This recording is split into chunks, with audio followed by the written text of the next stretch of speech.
I have just bought what I think may be the cheapest S-Works Tarmac available on the internet. They say if something seems too good to be true, well, that's because it probably is. However, I'm going to try and prove that wrong today, as I've just picked up this S-Works Tarmac frame for under £200. Let's get it built up and see just how much of a steal this old race machine really is. It was good enough for the Schleck brothers to ride the Tour de France on back in the day, so let's see how it performs for me. And yes, to get things out the way, of course, I'm pretty confident this is not a fake. You know, I've checked the serial numbers and everything looks pretty genuine, with all the parts being Specialized branded. No like odd, weird, sort of cheap Chinese bits. So I'm pretty confident this is a genuine article. It's no SL8. This is an old rim brake Tarmac SL3. But it should still be a really solid frame set.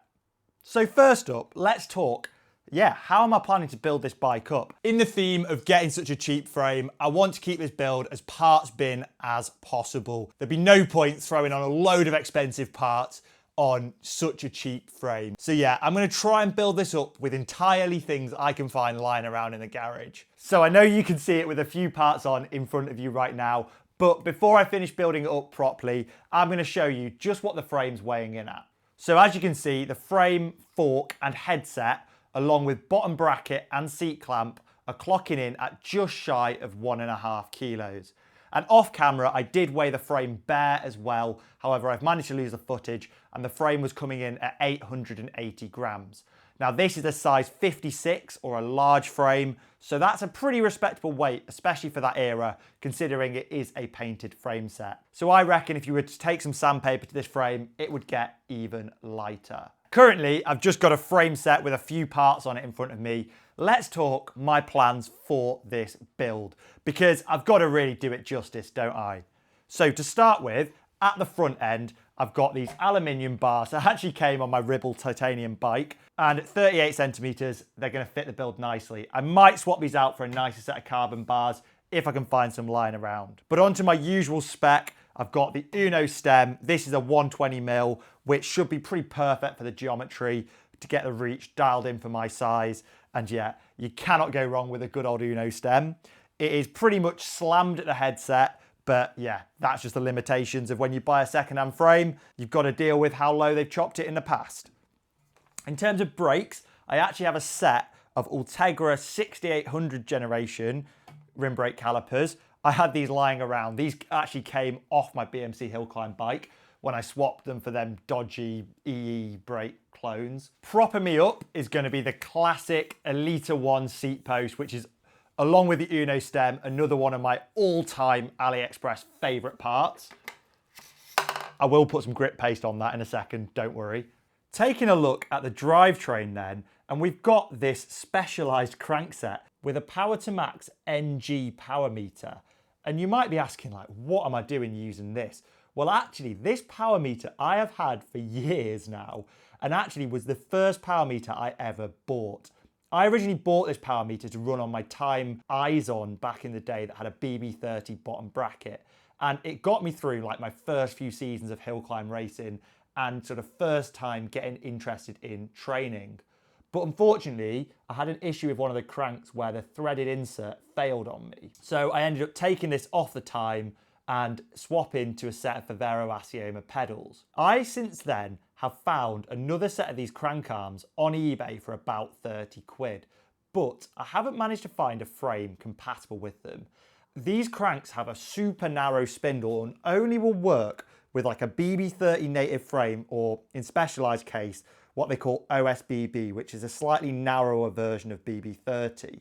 So pretty much any modern frames, even things like Cannondale's BB30A, are not going to work with this. I was hoping these would work on my CAD 13, but that's still too wide. However, trying to find a bike that would save my Power to Max from going in the bin and having nothing to run on is pretty much what inspired this project in the first place. Taking a look towards the rear, and you'll see another one of my favorite little AliExpress hacks, and that is swapping to a direct mount hanger. So yes, I am going to be running a modern Shimano group set on this, but actually I'm going to be pulling my Sensar Team Pro /105 group set off of my CAD 13 to go on the S-Works. And yeah, at the back as well, you can see another one of them Ultegra 6800 calipers. I can remove the B-link off this 105 rear mech, seeing as we're going direct mount. I've just remembered for the front mech mount, I've actually got this titanium mount that I ordered off AliExpress that wasn't going to work on my Dura Ace Di2 one, as they now use a shorter bolt, but it'll be perfect on the 105 front mech. Now for the star of the show, you've seen before these Team Pro shifters that turn my 105 into 12-speed mechanical. And yeah, they're super lightweight carbon shifters that are really comfortable. So these will be going on the bars. Man, I've missed how easy old externally routed frames used to be to sort out. As much as I love the modern clean lines you get from an integrated frame, God, I miss how easy these old externally routed frames used to be to work on. And having external frame mounted barrel adjusters is also super nice for dialing in your shifting. But I'm gonna have to get this whole rat's nest of cables right at the front all tidied up, because currently it is an absolute mess. Right, that front end is looking much cleaner now. Yeah, brilliant. Right, let's get these gears tuned up. And then we've almost, not quite, but almost got a complete bike. Jumping forward in time a couple of days and the build is now finished. As you can see, when it comes to wheels and tyres, I'm just using these cheap prime aluminium wheels with some old Schwalbe G1 tyres. As this was really meant to be a parts bin build, I didn't want to blow the budget on getting some carbon wheels or anything, and these are quite a nice light set of wheels. Those of you who are British, I bought these a couple of years ago in that incredible sale that was going on when Wiggle shut down. I think I only actually paid 50 quid for the pair of wheels, considering they're really quite light wheels. I've also put on the classic OG Evkin bar tape that goes on pretty much all of my builds now. I really like this stuff. I find it super comfortable and grippy. And now, whilst it might not be the lightest bar tape in the world, yeah, I think it goes on really well. And I'm so impressed with how the transition to the hoods has gone on these cheap Ribble bars with the Sensar shifters. It's really smooth, and I really like it when you've got a nice flat platform on the tops. So when you're trying to tuck down nice and aero, you can get your arm on there. Another one of them prime wheels on the front. And of course, the classic AliExpress carbon bottle cages too. These things weigh next to nothing and they work absolutely phenomenally in my opinion. Oh yeah, and this is not an SLR boost, it is an Elita 1 carbon saddle. I'm not a big fan of this saddle, it's just all my other good ones are on different bikes, so this was the only one I had lying around. Now of course, despite this build coming out really well in the end, when you're building up a second-hand bike, you're always going to encounter a few problems along the way. And yeah, there were three main issues I had when building up this bike. Now, firstly, yes, this is a 15-year-old frame, so it is not free from any scratches and scuffs. And actually, especially where the cables run, there was a lot of scuffs on the frame. So I've covered them up with a little bit of electrical tape, but yeah, there's still some scuffs exposed. But there was some more problematic issues. Firstly, I had a weird problem with the drive side rear dropout, and it just wasn't big enough to fit any wheel axle in, which I found a really bizarre issue. I've never had that one before. And I wonder if at some point it's been crushed ever so slightly. It was only like 0.5 millimeter off actually fitting. So I just grabbed a piece of sandpaper and sanded it wider, since it uses an aluminium dropout in this frame rather than a carbon one. With a carbon one, I wouldn't have been so confident, but knowing it's aluminium, I didn't want to try and bend it because aluminium can be quite brittle. So yeah, just sanding it open. And it's not going to mess with your shifting, because what actually matters is that inner facing on the inside of the dropout. And as it was just the entry point as well, it's not affecting where the axle was sitting. It was basically just the opening was too tight for the axle to slot in. And the only other real problem with this frame is the tyre clearance. Of course, back in 2010, people weren't trying to run 30mm tubeless tyres. You know, pretty much 23s were the name of the game back then. So yeah, even with these 25s, you know, we're fairly tight on the old clearance front. I think you could probably squeeze a 28 in, but it would be really tight. And that is just the unfortunate reality of running an old frame like this. And of course, you know I've got an unhealthy addiction with how light I can get my bikes, so we are gonna have to throw it on the scales. But my YouTube algorithm overlords, who only care about you watching this video to the very end, have told me to save it till after the test ride. So you're gonna have to wait a little bit to find out what this bike's clocking in on the scales. Now the sun's come out, let's take it outside into the Peak District and see just how well it rides.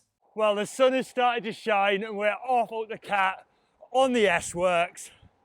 So yeah, let's see how well it rides. So far, I've been loving it. I'm really enjoying these hand positions on these drops.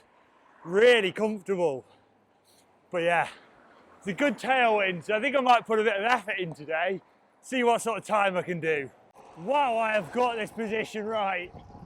Feels awesome when you get nice and low. Perfected the reach here. So despite very nearly buying one on a lot of occasions, this is actually the first time I've ever ridden a Specialized bike. First impressions are pretty good, despite obviously this being a rather old model. Oh, as the weather's coming in, you know what's awesome about this? Is the fact that for such a reasonable amount of money, well, at least by bike standards, I can have the bike that I was watching on the TV in the Tour de France as a kid. And in fact, one of the big inspiring things when I was growing up was going to the Tourmalet and watching that stage where Contador and Schleck were battling up in the fog in the 2010 Tour de France. And that battle on the Tourmalet that day, up in the horrible weather, well, it's possibly even more horrible than it is right here. They were both riding on S-Works SL3s. So yeah, pretty awesome to be riding them one on my own. What is this weather? Being peppered with hailstones. Now the horizontal hailstones have stopped. Yeah, back to what I was saying. It is just awesome that for such a reasonable amount of money you can get the iconic bikes you grew up watching on TV. In other hobbies, you know, that just wouldn't be possible, would it? I think the one exception to that rule with bikes would be old Colnagos. But pretty much anything else, you know, from the mid to early 2000s, it's just dirt cheap now. Are they as good as modern disc brake bikes? Well, you don't have a lot of the nice features, but they are still brilliant fun to ride. Well, maybe not on a day like today, where there is a brutal headwind.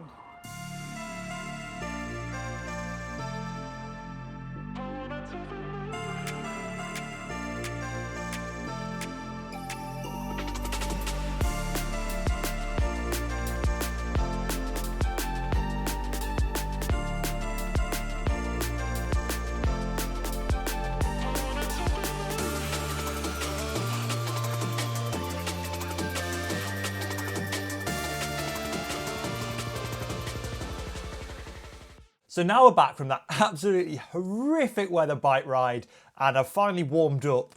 It's time to get the scales out and let's see what it's clocking in at. Complete with cages, Garmin mount and pedals. Let's find out what the Tarmac SL3 is clocking in at. 7.28 kilos, which probably isn't all that different from what a modern SL8 would weigh in at.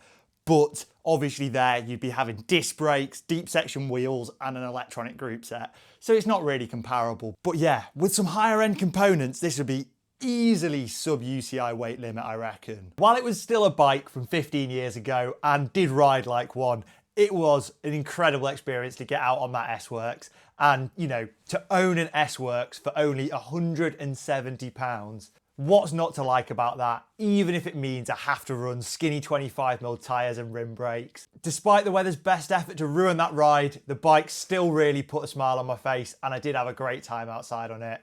Unfortunately, I didn't quite PB up the cat and fiddle, but I wasn't exactly far off. I was only about 20 seconds down on my best time. Of course, I can't compare it to a modern S-Works SL7 or SL8, as I've never ridden one of those. But back in the day, Specialized clearly were still doing something pretty right. And who knows, maybe in the next few weeks, I'll get a chance to ride on an S-Works shaped object. You'll have to wait and see about that one. But let me know in the comments below, what do you think my best secondhand build has been so far? Was it my hill climb BMC, my Trek de Marne, or this new S-Works SL3? You'll have to let me know because I think they all serve very different purposes. And I'd be really interested to see how I should test out this S-Works. Should I take it out to Darley Moor to throw it in a crit and see if it fares any better than that Trek de Marne? As from just my first impressions riding it, this is definitely far more of a race bike than that Trek is, which I guess is understandable considering this frame was designed to win the Tour de France. But that's all we've got time for in today's video. Tomorrow, I'm off on a train ride up to the Lake District where I'm going to be making even more exciting content for you all. So stay tuned for that one and make sure to get yourself subscribed and consider channel membership if you want to find out about my next videos first. Until the next one, I'll see you all soon.